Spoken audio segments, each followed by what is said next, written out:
All right, so this is an ALEKS topic that's called Understanding the Meaning of a de Broglie Wavelength, and this is a great topic. It's trying to get at the idea of, or the concept of, what a de Broglie wavelength is, how we would calculate it, and then really what it means. And I think that's sort of the key aspect to this problem. Something that's interesting or different about this problem, and sort of the way that we can sort of get at it, the concept here, is that the value of the Planck constant that it's given is going to be different. So here we're imagining an alternate universe where the value of the Planck constant is different. And for each version of this topic that you get, you're going to get a different Planck constant. So keep that in mind. Don't just use the same Planck constant from the first problem that you get to the second problem. That is a mistake that I made. I did not realize that this number was going to be different. But each version of this topic, you're going to get a different number here that you're going to have to take into account.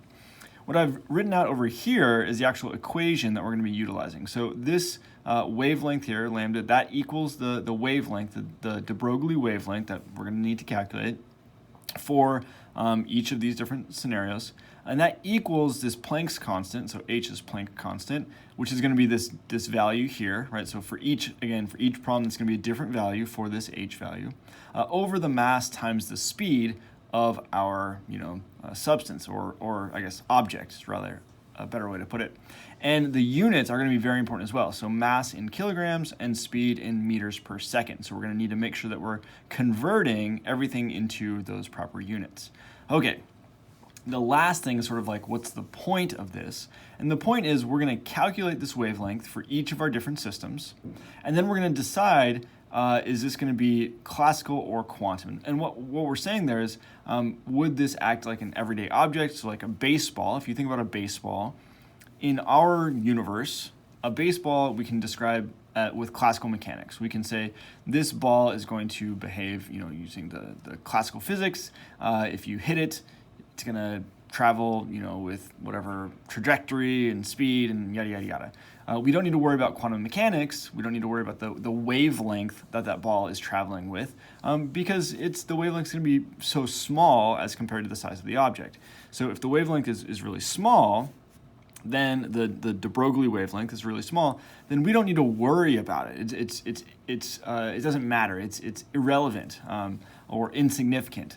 Now, we need to calculate that for each of these systems and compare the wavelength to the actual size of the object. If we're talking about a really, really small particle, so here in our universe, a really, really small particle like an electron or a photon, for instance, the de Broglie wavelength is going to be large as compared to the size of that particle or the size of that object. Then we need to use quantum mechanics. So that's going to be sort of how we go through this. I'll show you what that looks like. So for this first one, maybe I'll just draw a little arrow down here, moving down a little bit. So for this first one, we've got an eyelash mite, so basically like a little bug that lives in your eyelash. That's pretty gross. Has a mass of micrograms, 16.6 micrograms.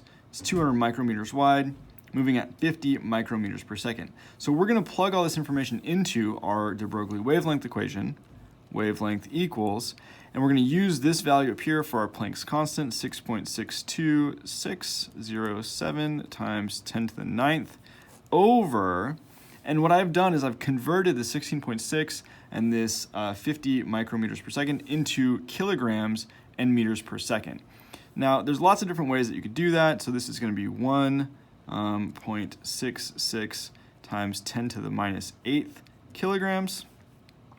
And then maybe we'll put our units up here too, joules times seconds, times 5.0 times 10 to the minus 5th. So this calculation, this is going to be how we calculate the de Broglie wavelength for this eyelash mite. And that's going to equal 7.98 times 10 to the 21st. And the units there are going to be meters. So, our de Broglie wavelength, we're going to get in terms of units of meters. Because of our units for Planck's constant, a unit of a joule is kilograms times meters squared over second squared. But that's not that important, I guess. But what we can see here is that we've got a really big de Broglie wavelength. Since this wavelength is really, really big as compared to the size of our eyelash mite, then we're going to need to use quantum mechanics to describe the behavior of this object. Now, this is the key here, right? We need to calculate these, and then we need to compare this value to the value of the size of our object or particle or whatever. If it's bigger, this is much, much bigger, we need to use quantum mechanics. If it's smaller, if it's much, much smaller, then we're going to use classical physics or classical mechanics. So this is really the key. Calculate the de Broglie wavelength, compare that de Broglie wavelength to the size of our object, and then decide, well, is it bigger, quantum, is it smaller, classical. Let's do one more example here. I'm just going to skip down to this bottom, or no, I guess I'll just do them in order. So here, this is the second one. Again, it's given our mass in kilograms, which is convenient, so we can just use that. We've got speed in terms of kilometers per hour, so we're going to need to convert that to meters per second again. So this is going to equal 6.62607 times 10 to the 9th joules times seconds.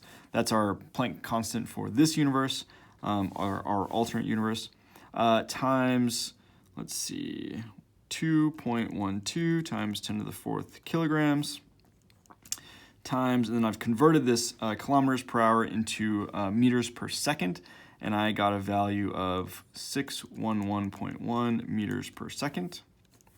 And I do that calculation, and I end up with a value of 511.4 meters, so 511.4 meters. What this is saying is that's the wavelength of our, of our airplane. So that as the airplane is flying along, you might think an airplane, of course that's going to be classical, right? But as that airplane is flying along, this is saying that the wavelength of that object is going to be 511 meters long. So this is, again, larger than the size of the airplane, which means that, again, we're going to be using quantum mechanics to describe this object, the behavior. So I'm going to leave it there in terms of the showing the calculations and everything. I'll put in the values that I got here so you could check those. So for a raindrop, the wavelength that I end up calculating is 2.3 times 10 to the 14th. And then for this, it's 5.58 times 10 to the 31st. So those should be the calculations, the wavelengths that you get. Again, these are huge wavelengths, so both of these are going to be quantum again. They're much, much bigger than the size of the raindrop or the size of the alpha particle. So those are going to both be described by quantum mechanics. So in this case, we didn't have any that followed the classical rule, but sometimes you will, right? So if the wavelength ends up being smaller than the size of your substance or the size of your object, then that's going to be classical. In all of these cases, it's bigger, so it's going to be quantum. Now, one hint that I would definitely recommend for these conversions, I would just Google them. I would just say, 16.6 micrograms to kilograms, right? Just plug that into Google. Google's going to give you the answer. That's going to save you a little bit of headache and save you from any little mistakes that you might make on this topic. All right, hope that helps.